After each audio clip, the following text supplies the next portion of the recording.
This is a activity which is quite recent. It was started up recently here at Andøya, which is very different, as you have seen from the scale at the Aloma Observatory.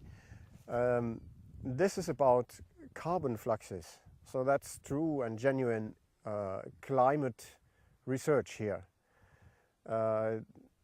It's not only the scale of the equipment, which is very different, and the costs of the equipment, it's also a completely different process that is studied here. It's the exchange between the surface, the soil, and the atmosphere. So what we are looking at here is the exchange of carbon dioxide and methane between the soil and the atmosphere.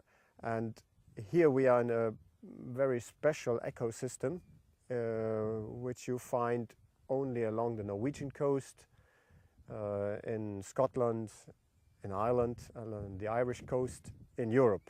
And there are other places also around the world at these latitudes and also in the southern hemisphere. But these are very special places, and as you see it's a wetland and it's a peatland. So the peat here is many meters deep.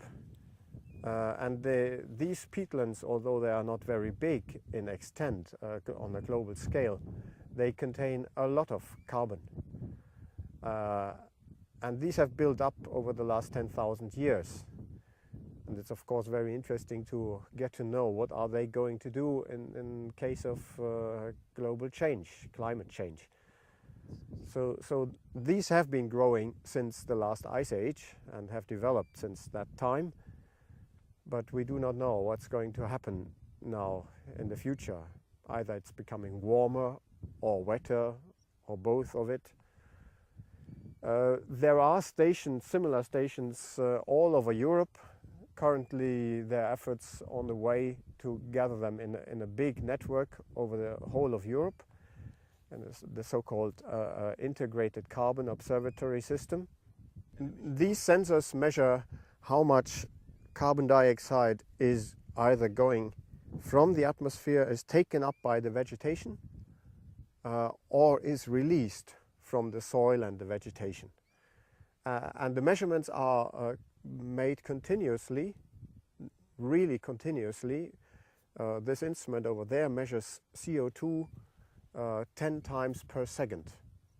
And we have been doing this since June 2008. With some interruptions, but in principle you have to continue these measurements at this high speed all the time to get a proper impression and to get proper numbers of what is going on here, of fluxes, how much the plants take up during the short summer and how much carbon dioxide and methane the soil and the plants release during winter time.